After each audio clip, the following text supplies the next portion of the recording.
Mr. Boas, the Court will hear argument in Small against the United States. Justice Stevens, and may it please the Court.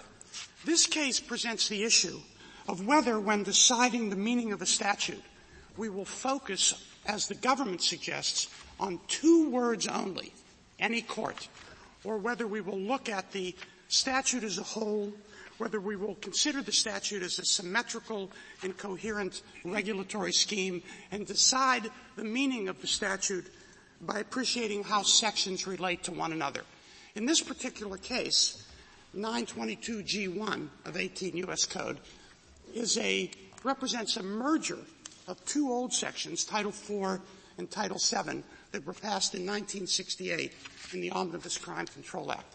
In that statute, we had two redundant and overlapping sections, and one talked about prohibiting persons who have been convicted in any court of a crime punishable by more than a year. One, Title VII, talked about prohibiting persons convicted in any court of the United States or a state of a felony. There were different penalties, slightly different classes of people. Title IV focused more on the receiver, Title VII more on the possessor, but nothing about these two titles, about the legislative history, suggests that Congress at any time meant something different from the term any court in Title IV and any court of the United States in Title VII. And when these two were merged in 1986 in the Firearm Owners Protection Act, again, nothing suggests, nothing in the comments, nothing in the statute, that these two terms, that the elimination of the language any court of the United States was. Well, I guess we have held, though, several times that Congress meant to define very broadly when it enacted felon in possession of firearms statutes. Have we not? That's correct, Justice O'Connor. However, so it makes it a tougher case when you use the word any, because we've given the word any generally a broad definition. Well, earlier this year in the Nixon case, this Court said that when we look at any, and that was a case dealing with the meaning of any entity.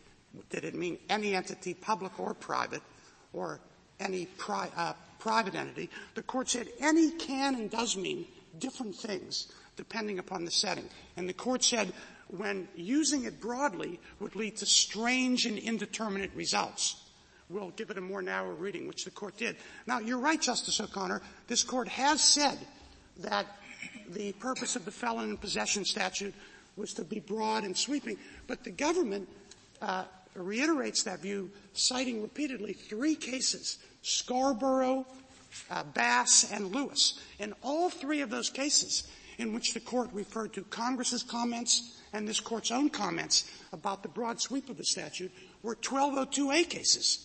And so, notwithstanding the fact that the Court said this is a broad statute, each one of those cases, Lewis, Bass, and Scarborough, were cases where, by definition, the prohibition was against persons convicted in any court of the United States or a state.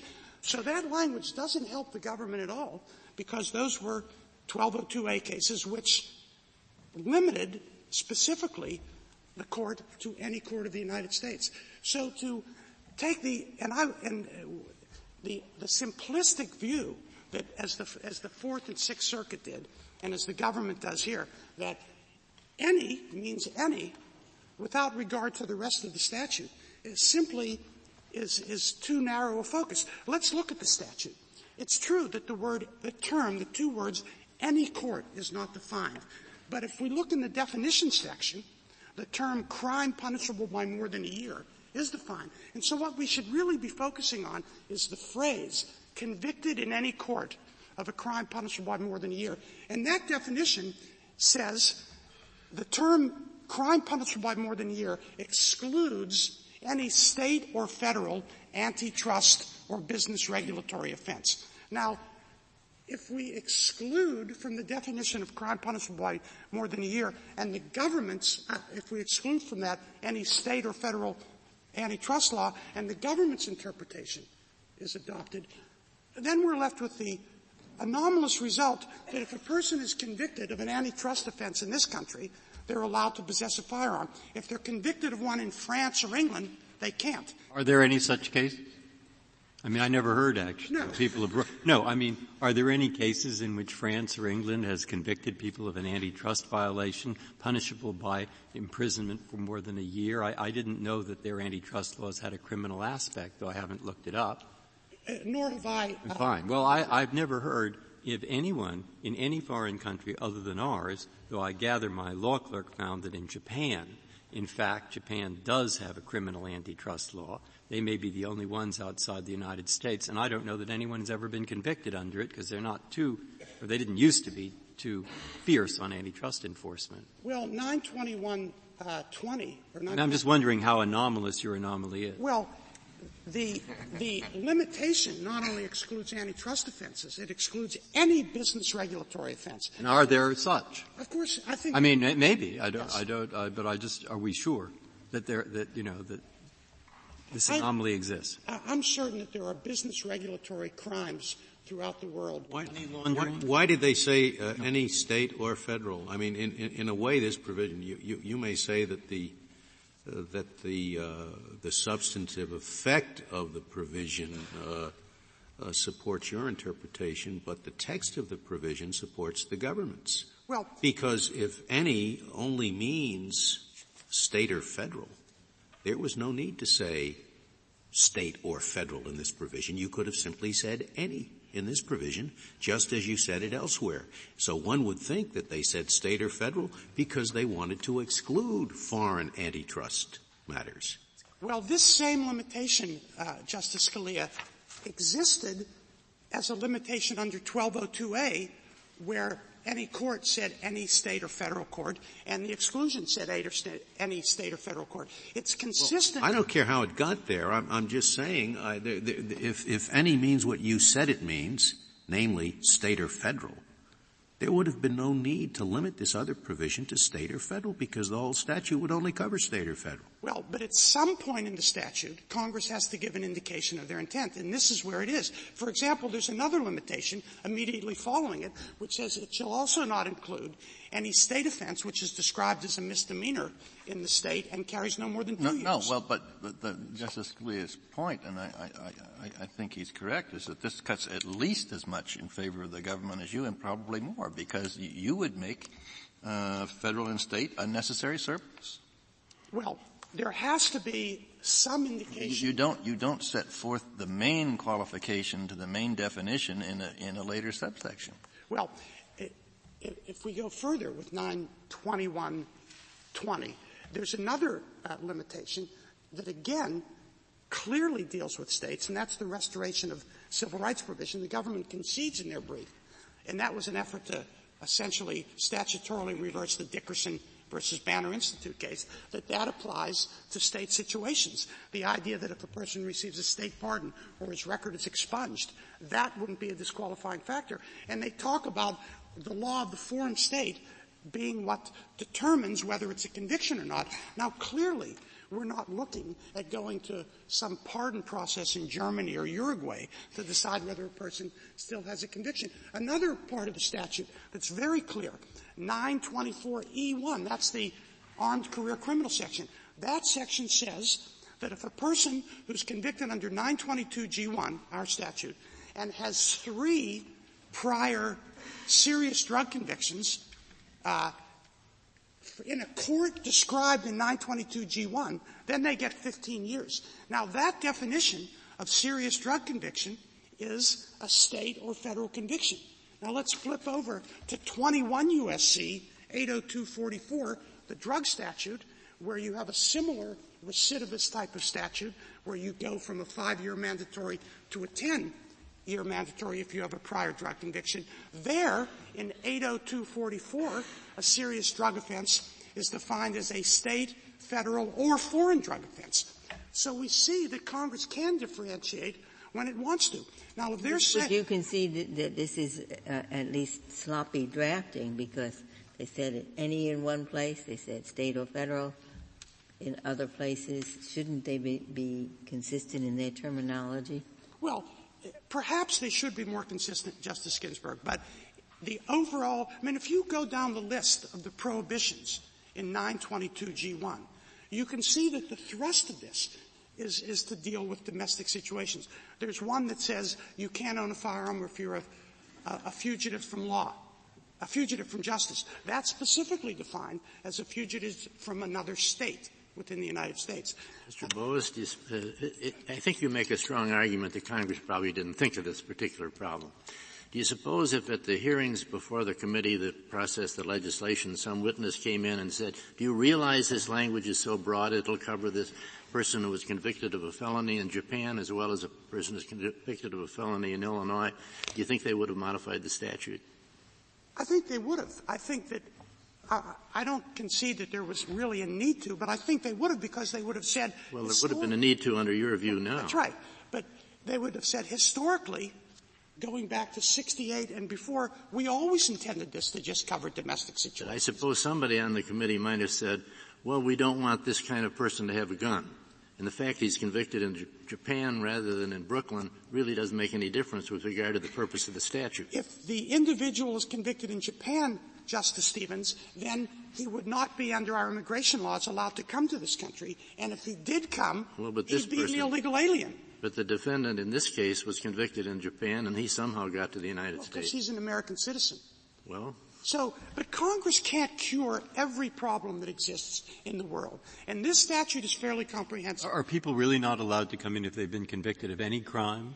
Any crime that carries more than a year, basically, is pretty — Suppose it was a crime like not wearing a veil if you're a woman in a country that — suppose it was a crime like criticizing the government if you were in Soviet Russia. Suppose it was a crime like there are all kinds of crimes that we would never consider crimes. In other countries there are, so we don't let anyone in if they've done any of those things? No, well, those people would probably be seeking political asylum. Alexander Solzhenitsyn, under the government's interpretation, Nobel Prize winners would be precluded from — Solzhenitsyn did 8 years in a Soviet prison because he said nasty things about Joseph Stalin.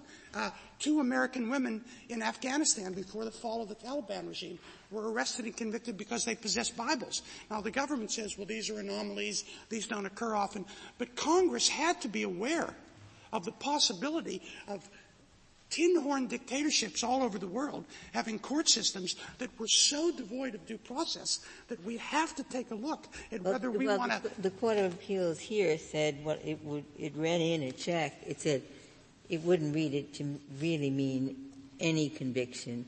It had to be in a system that was fundamentally fair. Wasn't that what the Court of Appeals said? That's what they said. But when and how do we decide that? There's another offense under 922G or under 922 that makes it a crime to give a false answer on a firearms questionnaire when you go to buy the gun. Now, what does the individual do? Does he say to the firearms dealer, do you have a list of countries where our government has decided it's a fair enough system that I can say no, yes, I have a conviction, and do you have a list that it's an unfair system so I can say yes, I have no, or no, I have no convictions? I mean, one of the reasons where we employ, for example, the rule of lenity is a person put on notice of what it is that's criminal and what is not?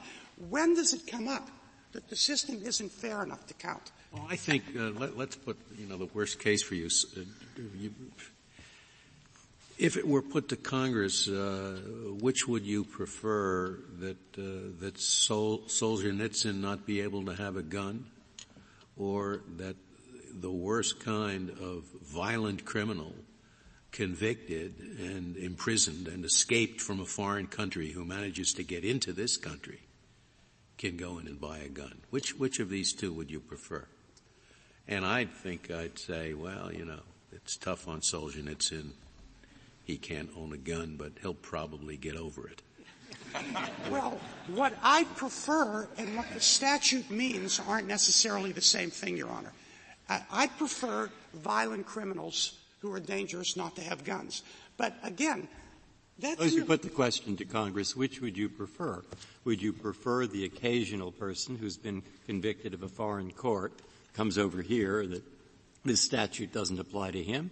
Or would you prefer that all the refugees from Eastern Europe and people who come from Arab countries and people who come from countries that have quite different systems in places all over the world discover that suddenly they're felons because of things they never would have dreamt of, because they were perhaps convicted of selling gasoline on the open market, or perhaps they were convicted of any of these religious crimes we've talked about, selling a Bible. Suppose you put that question to Congress. I think Congress would say the perils and problems that exist by a blanket inclusion without any method of determining which count and which don't count of foreign convictions are too great. Well, now, if it's a matter of notice, then that's a separate issue. Plus, the government, it seems to me, should put on its form that this includes foreign conviction, and that solves that problem. Well, but what if it's a foreign conviction where there's no due process? Is there a checklist? But in that foreign conviction, did you have a jury? Did you have the right to confront your accuser? Did you have the right to remain silent? I mean, we all seem to realize that the government's position that any conviction anywhere is too stark a place. And again, then we go back to the choice that you were given by Justice Scalia first and then Justice Breyer.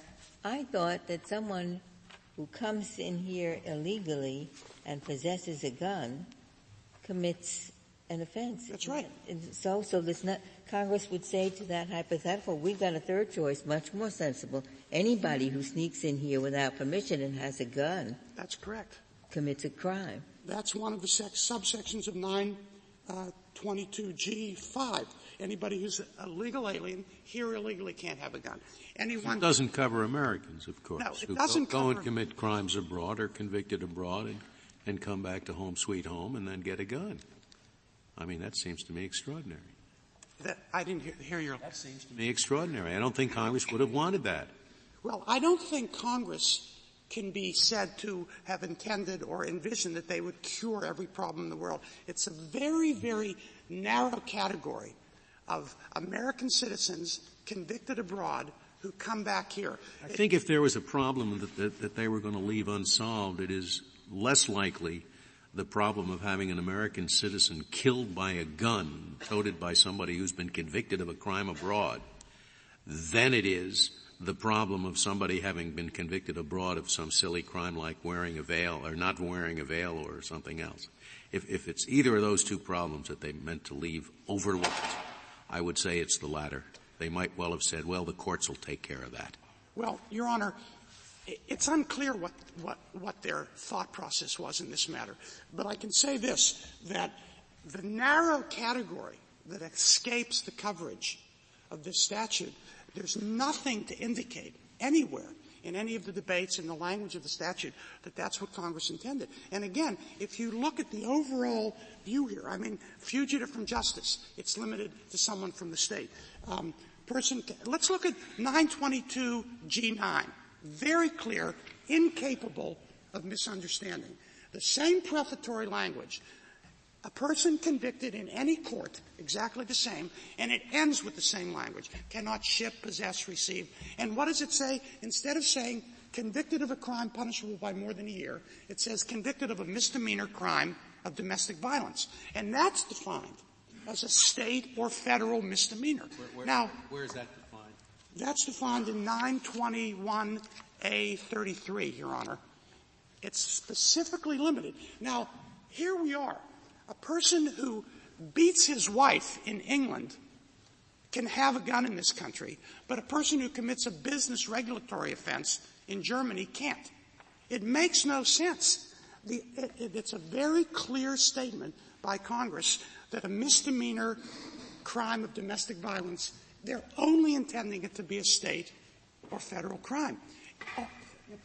Once again, it cuts both ways. Why would they, if the text reads the way you say it reads, why did they have to say is a misdemeanor under federal or state law? Because it wouldn't matter. The only convictions that would be covered would be federal or state convictions. They would not need that qualification. At some point, a person has to be told what Congress was intending. This language goes back to 68, where the language in the exclusion limiting it to state, excluding federal and state convictions, matched the language in the term any court in 1202A, which was Title VII. They were complementing each other. And if you look at even as far back as the Batchelder decision in the 70s from this court, the court talked about these two being redundant, overlapping, The only difference being that one uses the term felony, one uses the term crime punishable by more than a year. Mr. Boas, when they combine these two, Yes. and the 1202 did say federal or state, they made other changes, harmonizations. In the explanation of their consolidation of the two sections, to what extent did they discuss changes and the reasons for them? They made no discussion of the reason for taking out the language of the United States or of any state, and the only language was that we are intending to merge these into one statute. But they did explain other things. Yes. Other changes, but this one is silence. Exactly. As far as I understand. And by keeping in the exclusions, by looking at 924E1, where what's very important to me is that 924E1 says if you have 3 prior serious drug offenses in a court referred to in 922G1, you get 15 years. Those 3 prior drug offenses in a court referred to in 922G1 are state or federal drug offenses by definition. It seems to me that it really couldn't be any more clear. And frankly, to the extent it's not totally clear, and it could go either way, I think then the rule of lenity requires that it be decided with a more narrow construction. That is, that any court meant any court of the state or of the United States. I believe it was in the 90s when this Court's opinion authored by Justice Thomas I think it was called Alvarez-Sanchez, dealt with a statute 3105 dealing with the admissibility of confessions in federal cases, and that they won't be inadmissible if they're taken by any law enforcement official more than 6 hours after the arrest. And the issue is, what does any mean in terms of any law enforcement official? And the Court said it means any state or federal law enforcement official. Now, it didn't have to reach the issue of whether it included foreign law enforcement officials, but certain things are obvious without an explanation. And you're right, there was some sloppy drafting here, and it could have been more clear. But when we look at the statute as a whole and try to harmonize the various parts of that statute, it would be almost absurd to think when we look, and maybe these anomalies won't occur all the time, as you point out, Justice Breyer, but it would almost be absurd to think that with all of these limitations, exclusions, when we run down the list under 922G1, that Congress was talking about any court in the world. Let me ask you the question the Chief Justice would ask were he here, because he always asked this kind of a question. What if you had to pick your best case of ours, which interpreted the word any in the way that you would like us to interpret here, what's the best case you have? I'd say there's a question I didn't. It's a good question. He asked it's a good question. I'd say the Nixon case decided this year, which said that any can and does mean different things depending upon the setting and whether it works strange and indeterminate results, would be one of my best cases. When I sit down, I'll probably think of a better one, but maybe how about maybe you can think of a unanimous case. well, and this is one I'm surprised that you didn't cite, but I don't think you did. EEOC against Arabian American Oil Company, where the wording of the statute was any place outside the United States, Title VII coverage. And this Court held that any place outside the United States did not mean that a U.S. employer operating abroad had to abide by the anti-discrimination norms with respect to hiring in some place abroad, because Congress was thinking in terms of the interstate setting and not international. Well, I'm not familiar with that was a decision by the Chief, so. That's a good one too, Justice. There's another case that I'd refer to, which is the Gonzales case, which is cited by the government. Gonzales is interesting because it deals with 924C1, which is the section that says you get 5 consecutive years if you're convicted of 5 years consecutive to any other sentence if you're convicted of possessing a firearm during the course of a serious drug offense.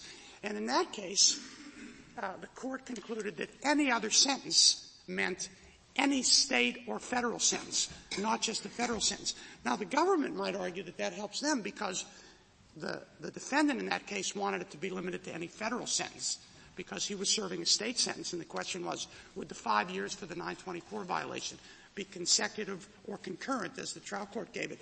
But what the court did was say any depends on the context of the rest of the statute. And here, we think it means state and federal. They didn't talk about foreign convictions. It's interesting. It's ironic that while we're debating how American citizens should be impacted by foreign convictions, the administration is unwilling to sign the treaty that would make American citizens subject to the International Criminal Court because there's concern about what would happen to Americans abroad, even in that court, not in a court in Uruguay or in North Korea, but in the International Criminal Court. In fact, in the preliminary findings of the FOPA statute, the Congress said, and this court doesn't have to decide, and I'm not asking the court to decide the Second Amendment issue, but Congress found that Second Amendment was a fundamental constitutional right. And the name of the statute is the Firearms Owners Protection Act. Congress had in mind protecting the owners of firearms when necessary. And you call that faux pas? That's the name of the statute? It's an unfortunate acronym, isn't it? Yeah. That's right. The spelling is a little bit different, Justice Scalia. But Congress, the name of the statute tells you something about Congress's intent. The otherwise licit and blameless activity of possessing a firearm isn't the equivalent of selling drugs. Now, maybe if you have a prior drug offense and you're a drug dealer, under 802 of 21, Congress said you get your sentence doubled whether it's a state, federal, or foreign conviction. But under 924E, for a conviction under a court defined in 922G1, the prior only ups your sentence if it's a state or federal conviction. We can't ignore the overall statutory scheme here, which time and time again refers to domestic matters. The government, in their brief, says foreign convictions are used all the time. And they give 3 examples. They say, we recognize them for the purpose of extraditing American citizens. They say, we recognize them because if you're convicted of a sex offense in certain foreign countries, you have to register here. And they say, we recognize them, I forget what their third reason is, but there's no example that they gave or that they can give where a foreign conviction is ever used anywhere else in this country as an element of the crime. I mean, it's used for recidivist purposes, and state courts have debated back and forth whether we're going to double somebody's sentence because of a foreign conviction, but it's never used anywhere else as an element of the crime. This would be a first, and it's pretty significant. To me, it's ironic that the Sentencing Commission said you can't use a foreign conviction simply to up somebody a few months in the guidelines.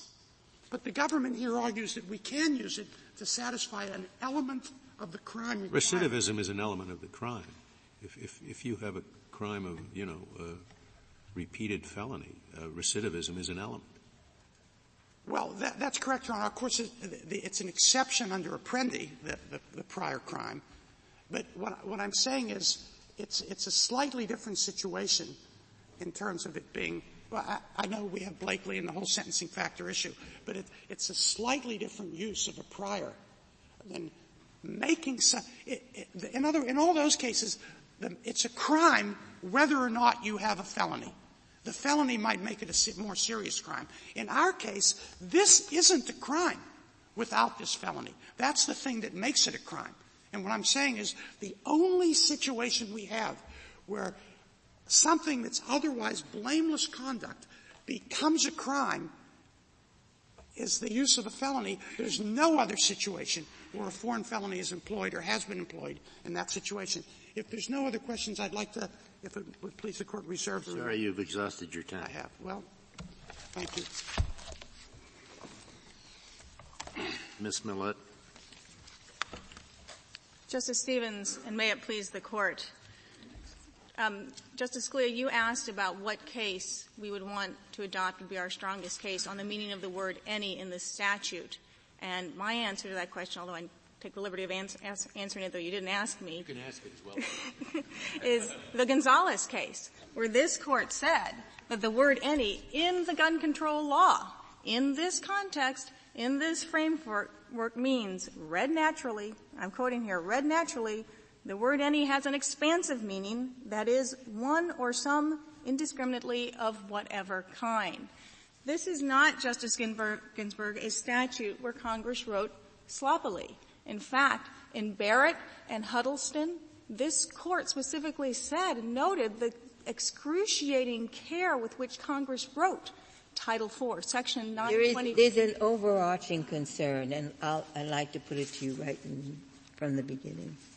When a legislature legislates, be it a state or federal government, it is generally thinking in terms of its own domain, its own bailiwick. When Congress legislates, it's thinking about the United States. Sometimes it's thinking about abroad, but most of the time when it is, it says so. And we have a number of cases, not just the Arabian American Oil Company. I mean, the language of Title VII was between a state and any place outside thereof, any place outside thereof. And in that very case, the Chief made the point that I'm putting to you now, that Congress thinks about the United States, our country. And if it means to say something that will take in other places in the world, it says so clearly. And we don't make the assumption that Congress was intending to have any extraterritorial flip to its law unless it tells us that. That's my overall concern about the government's position in this case. Justice Ginsburg, this is not an extraterritorial application of a statute. This regulates a threat to American public safety within the United States by someone within the United States based on their conduct, possession of a firearm by a dangerous person within the United States. That is not extraterritorial application of the law. That's yes, no more. But let me just interrupt on your best case suggestion. I don't think the test is when has the word any been used in different ways, but has the word any court ever been used by Congress to include foreign courts? The phrase convicted in any I'm asking about just the words any court. Mm-hmm. What's your best case for the proposition that would normally be construed by Congress to include foreign courts? I don't have a case that specifically talks about that yet, but if I can explain why the phrase convicted in any court. Because any court, the problem is there's not a case for that. The word any court, those two words appear in a lot of places in the United States. And do they ever refer to foreign courts? That's the question. Not that I'm aware of, but they don't, it doesn't address it one or the other. Most of the times, the vast majority of the times that you see any court in the United States, in the United States Code, it's followed by qualifying terms. What's very important here is that the phrase convicted in any court without qualification. There's lots of any courts of the United States. The reason you often need qualification is there's sort of a basic question, does this include state courts as well as federal? And it's often necessary to spell it out one way or the other. But I'm not aware of any precedent for trying to decide whether it also embraces foreign courts. Right. Justice Stevens, if I can make 2 points.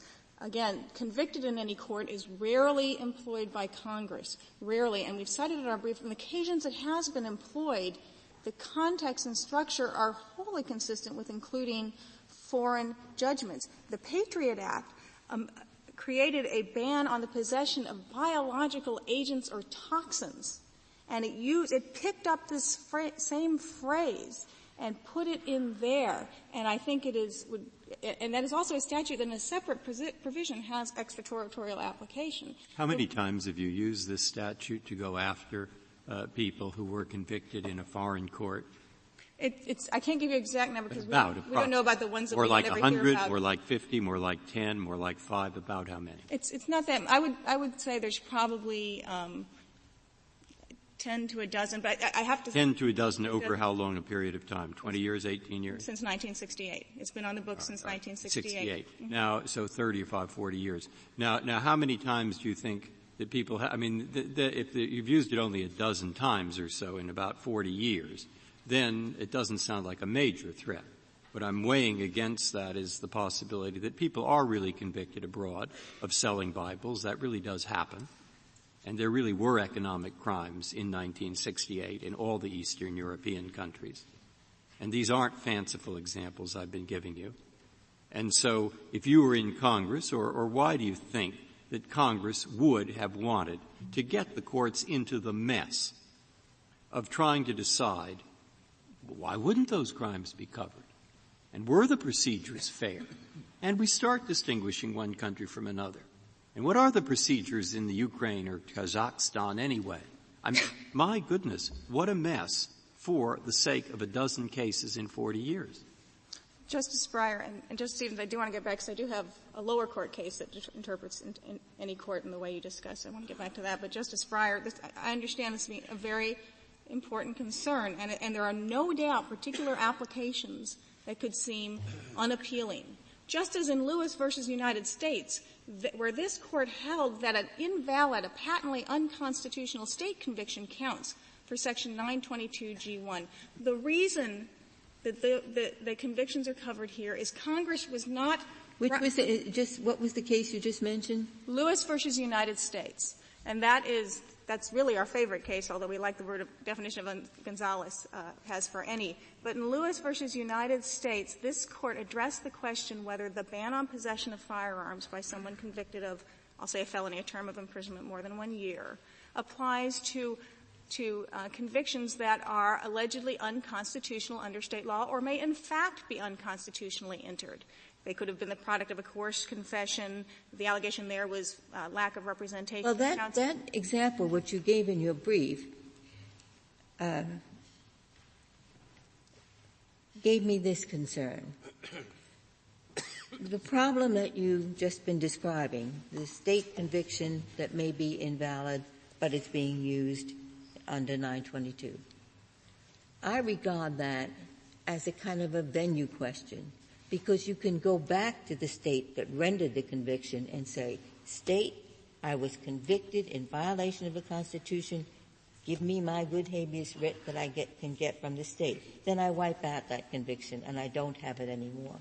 But the person who's been convicted, say in whatever examples, take Zimbabwe would be another example, Libya, to go back to that system and get a conviction expunged.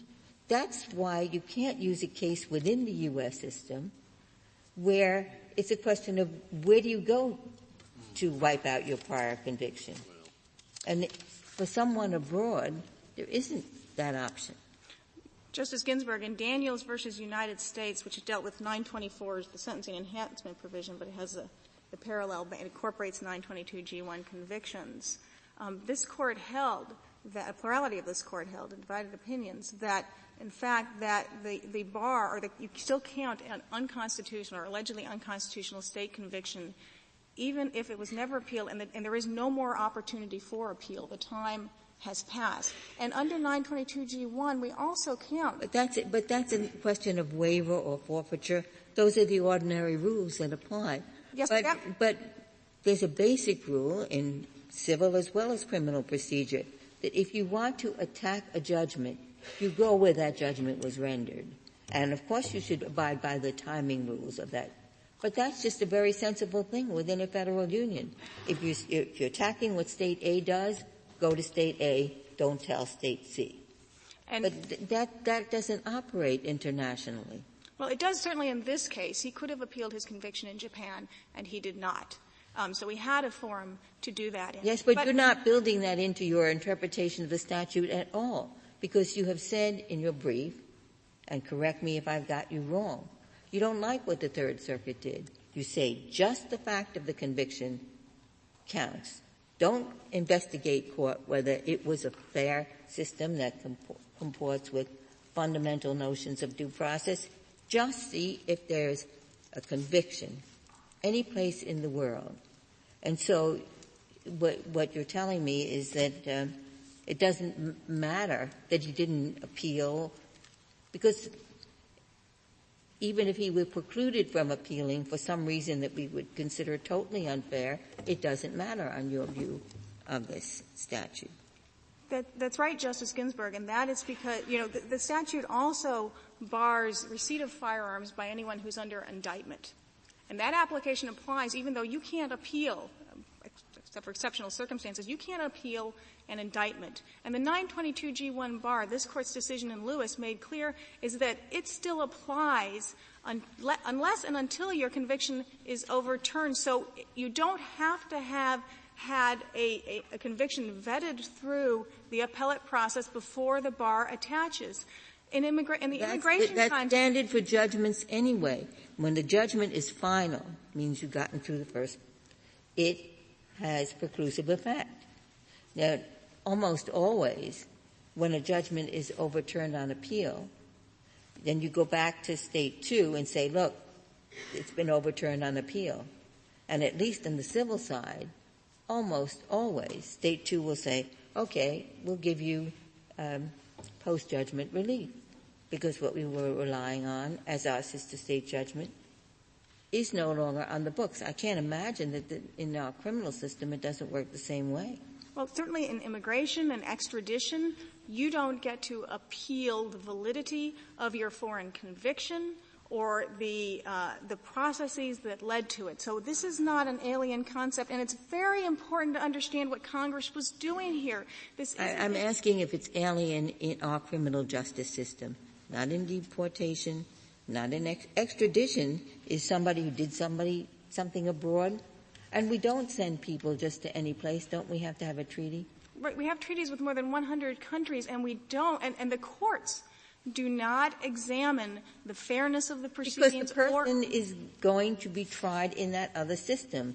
And we have bound, within our international system, we say we're part of a world community and we want Japan to extradite people who've done bad things here to the United States. And so similarly, we will extradite to Japan. We don't want them to look at our system and judge it. We're sending somebody to be tried there. So extradition is something entirely different. Although we do also extradite just to serve sentences where there may have already been a trial that could be as flawed as anyone could conceive or articulate. Well, we have the check already. These are places with whom we want to do criminal justice business together. Well, what we have is the check that the political branches have decided that it's important to attach significance and then to we foreign court. We have the document where it's very clear we want to have extradition with the UK, with Japan. Here, you're relying on the word court, and you don't have it all spelled out like you do in an extradition treaty. And that's the problem here. Sure, if Congress had said, we mean foreign court, then that would be it.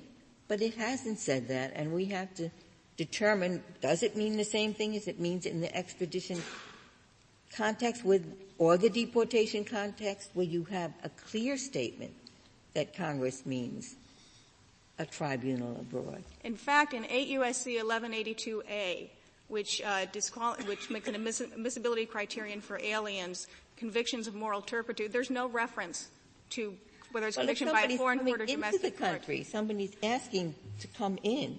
Any conviction that you're talking about, of course, refers No, it doesn't, Justice Ginsburg, because frequently and throughout that same statute, it refers to convictions in the United States. A lot of times, the reason for inadmissibility, including the Mariel Cubans cases this Court heard last month, is convictions committed in the United States. Now, surely the context. This colloquy to raise another question, if I may.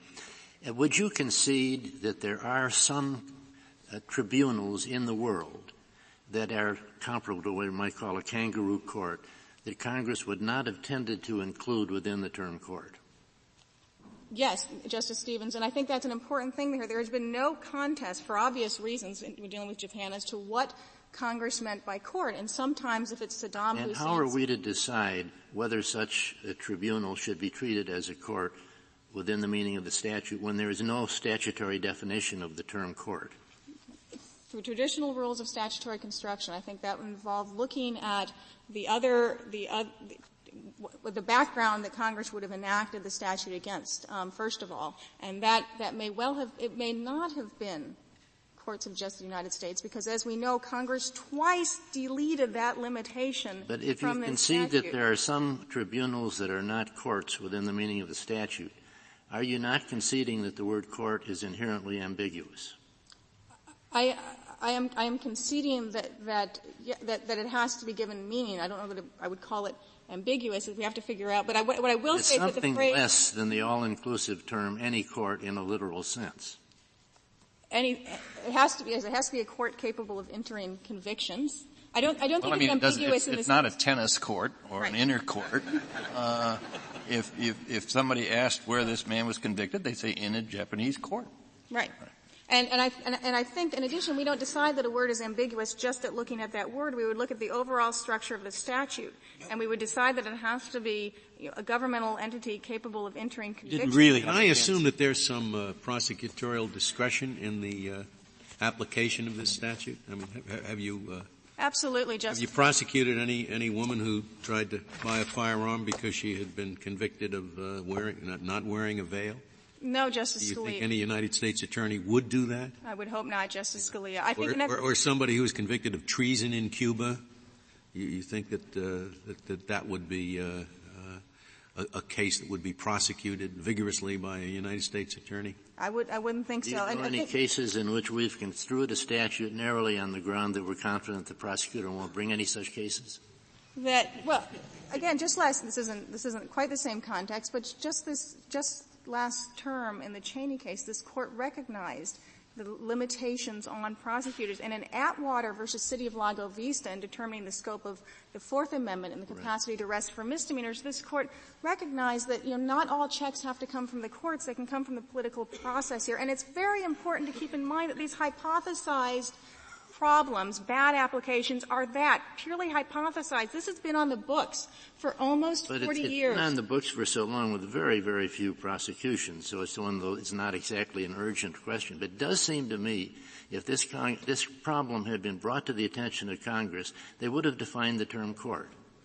And I don't think they haven't done that, but probably because they didn't think of the problem. And you can argue, well, they surely would have wanted to have this particular person prosecuted, but would they wanted everyone with every foreign court all over the world? That's the question. And in Beecham versus United States, in Justice O'Connor's opinion for the court, this court recognized it was dealing with another issue, whether the jurisdiction that restores civil rights is different from the convicting jurisdiction. And so we don't have any way of knowing whether Congress thought about that. That's not the question. Congress passed a statute here. It passed a statute that's been written very carefully. It's passed a statute where the definition of the word any in the statute has already been defined, and what this statute has been used for is to prosecute exactly the people that Congress wanted to capture. It's international gun smugglers, violent assailants. My problem with that argument, and I guess my basic problem with the case is, Congress did not just sort of stop when it got to the point that would support your Lewis argument. It went several steps further, but one of the steps further that it went to was in a certain fussiness about the definition of crime. It said, well, we want to make sure that no state or federal business criminals are put at a disadvantage by this. It then accepted anything that a state might call a misdemeanor if it carried no more than 2 years.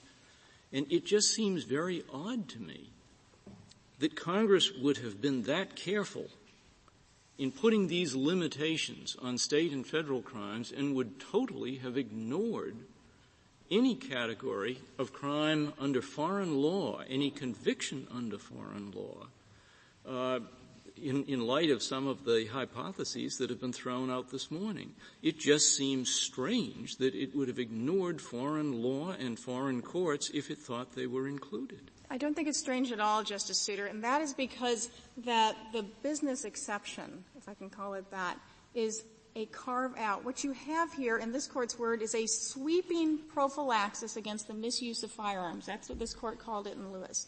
A sweeping prophylaxis. Well, it called it that, but it didn't have this issue in front of it. I realize you got the language, but it wasn't addressing this issue. Right, and the language should be what counts most. But beyond that, you're talking about... Well, I was talking about our language. Right. But, and I think that ought to count for a lot, too, but... Not too much. But what Congress was doing there was backing out. It was making an exception. And it was doing this against a backdrop of a lot of violence with guns. And so it makes sense that Congress would proceed carefully and deal with matters with which it was familiar and not want to carve out things that it wasn't familiar with. No, but how familiar an example is it that price fixers would be placed in a terrible position if they couldn't carry guns. I mean, that was not a pressing problem, so far as I know. And yet Congress dealt with it. Well, the problem and if it can deal with a problem that is as little pressing as that, it seems odd that it would not have adverted in any way to equally non-pressing problems under foreign convictions if that's what they had in mind. It dealt with that. I mean, specifically at the legislative history level, it enacted that statutory exception because some states had made these types of business crimes punishable in more than a year. So that's what it was responding to. I can't finish yours. I'm not going to stand here and tell you that Congress specifically thought about this. There's no. We both know there's no slam dunk. But what Congress did here, and it's very important to understand, it was throwing a broad net. Ms. Millett, right. Ms. Millett, there are many lawyers in Congress, and at least the law students of my generation, some of them are of that elder age. We learned in law school, one country doesn't enforce the penal judgments of another. This is a kind of enforcement of a penal judgment of another. Not exactly, but something like it. Another reason why I would expect a Congress, knowing that background norm, would say when it meant foreign. Unlike the context of the immigration, yes, there are some people who left and came back, but many. And we have all this whole line of cases. Is adultery a crime of moral turpitude? Those go back to the 1920s.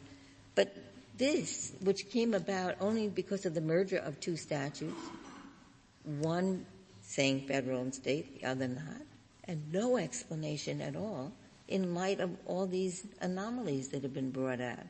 Shouldn't we say to Congress, maybe that's what you meant, but if you did, you have an opportunity to say so before we read in foreign? Two answers, Justice Ginsburg. First, this was the second time in 1986 that Congress refused to include that limitation on courts. The prior law before the 1968 Act specifically referred to courts of the United States, states, and territories. It did not pick up that language in Title IV in 1968. But neither did it give any explanation for not carrying it forward. No, but I don't. But it's the silence at the time it apparently departed from the practice of predecessor statutes that seems to be a problem for your argument.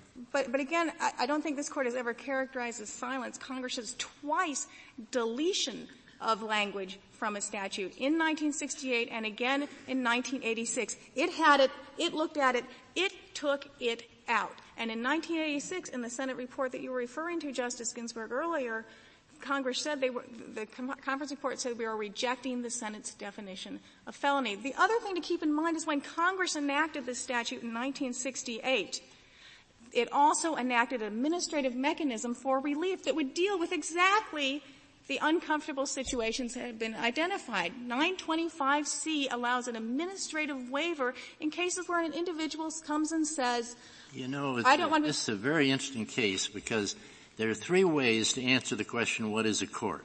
You can leave it up to us to do it, and that would be judicial legislation to fill in a hole in the statute. You can have the executive do it, decide what cases to prosecute, or if we should knock out this, interpret the statute in a different way than you urge, Congress would then do it. Now, which of the three is the better lawmaker on deciding what should the meaning of the word court be? The executive, the legislature, or the judiciary? I think it's, of course, the legislature and the president's signature. I'd like to put a plug in for the executive on that reference. That would save us a lot of work. We could just invalidate all statutes that we don't understand. But Justice Kennedy and Justice Stevens, the important thing to keep in mind here is we don't just have a statute that appeared out of nowhere. It's been on the books for a long time. No, but and there it was is pretty clear that Congress didn't really think about this problem. No, but it thought it had. Also clear on your side that they would like to prevent this guy from having a gun. Exactly. So there are two competing considerations, both of which are very powerful. Well, if nothing else, and this guy is squarely within what Congress wanted to capture, if nothing else, you don't have to decide anything more in this case than that it covers persons like this whose convictions are fundamentally fair, it's not contested, and could leave for another day. But let's keep in mind. Would you finish, please, telling us about the administrative waiver proceeding? You were in the middle of it. That's and I exactly never what I wanted to know. Right. And that's exactly what I wanted to know. When a person comes in to get a gun, because I hadn't focused on this, and it actually, to me, it's relevant.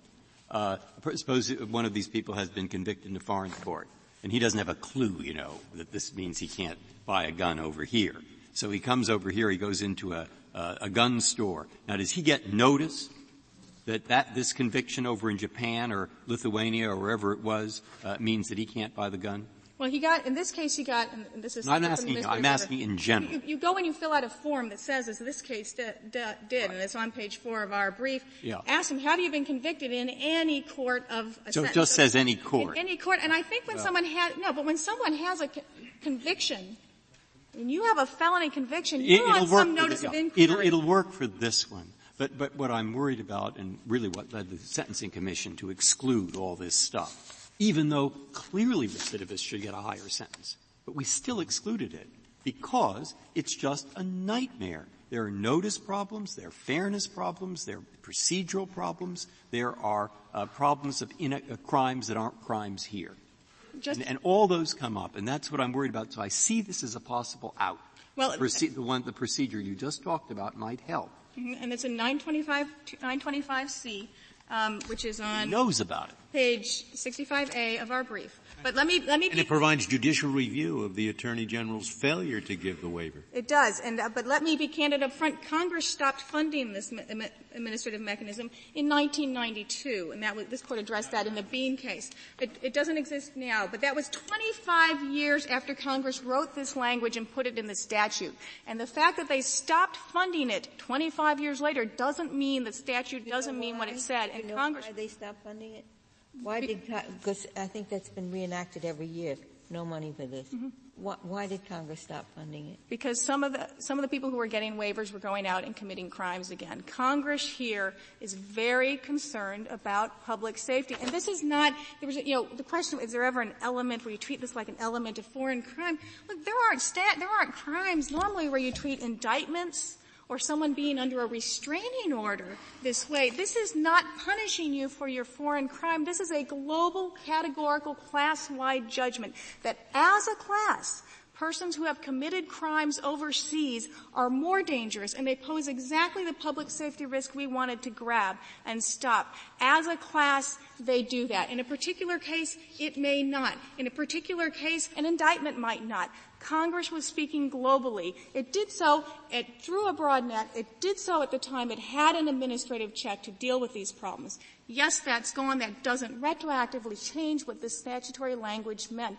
This Court has said time and time again that this statutory language in 922 was written in Beecham and Huddleston with such care that Congress was focused on the difference between the present perfect and the past tense, this Court said in Barrett. This is not sloppy writing. When Congress put any court in and did not carry forward a limitation to courts of the United States and took that out in another part of the statute in 1986, we have to assume that Congress knew what it was doing. If there are problems here, there is a political process to deal with it. The political process has taken away the administrative waiver. But there has not been this hypothesis of bad applications has not arisen. It's hypothesized. And what this statute has been used to do is capture exactly the people Congress wanted to capture. It got exactly the ones who should be disarmed. Do you know anybody in the Justice Department you might talk to amend this form so that the form says this includes convictions in foreign countries? I am confident that the ATF would be happy to do that. As of now, the ATF has a regulation on the books for someone to look at and see that includes foreign convictions in this definition. And I think when someone's been convicted, they're on notice. Thank you, Justice Stevens. Thank you. The case is submitted. The opinion of the Court in Small versus United States will be announced by Justice Breyer. This case is about a federal firearms statute that makes it a crime for a person to possess a gun if that person has been convicted in any court, those are the key words, in any court, of a crime punishable by imprisonment for more than a year. The legal question before us concerns the scope of the words convicted in any court. Do those words cover convictions in foreign courts? The petitioner here, for example, Gary Small, was previously convicted of gun smuggling into Japan by a Japanese court. Does the statute forbid him subsequently to possess a gun, as it would if, for example, he'd previously been convicted of gun smuggling by a court in Maine? We answer the question no. We think the words any court do not include foreign courts. For one thing, the statutory word any, though it's certainly a broad word, does not answer the question by itself. If I say I will go to a film playing at any theater this evening, I'm not talking about theaters in Japan. We have to look to context to find out the answer.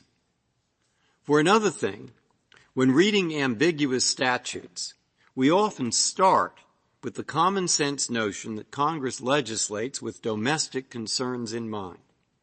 That notion cannot decide this case, for the gun possession here is domestic. Small was prosecuted for possessing a gun in the United States, but it does argue in favor of the view that Congress thought that the preceding triggering crime would be domestic as well.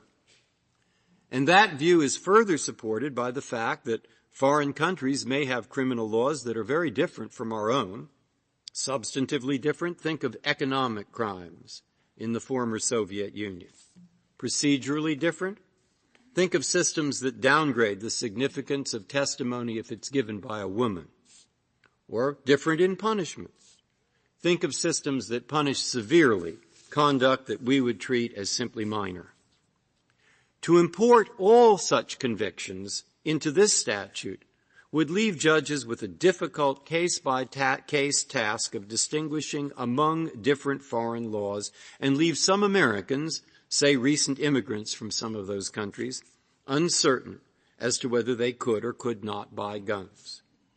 We consequently begin with a domestic-only assumption, but we use this assumption simply as a kind of tiebreaker if congressional intent in the matter is difficult to discern. Finally, we've gone through all the other indications and we can't get one place or the other. We don't find anything that tells us what Congress really intended. The language of the statute says nothing. Indeed, if we were to apply that statute to foreign convictions, it would produce, because of the language, a number of anomalies that otherwise would be absent. The legislative history of the statute tells us nothing. It's silent on the matter. Now, the purpose of the statute, keeping guns out of the hands of dangerous persons, does tell us a little. Indeed, it argues against our conclusion. But it tells us too little. That's because the government says that in the nearly 40 years this statute has been on the books, there have been no more than 10 to a dozen cases involving convictions entered in foreign courts. So applying the statute to domestic-only convictions cannot make much practical difference. We conclude, using our tiebreaker, that in all likelihood Congress simply did not think about the matter. So, with the tiebreaker, we decide against foreign application of the phrase any court, though Congress, of course, remains free to amend the statute. For these and other reasons discussed in the opinion, we reverse the judgment of the Third Circuit and we remand for further proceedings. Justice Thomas has filed a dissenting opinion in which Justice Scalia and Justice Kennedy join. The Chief Justice took no part in the decision of this case.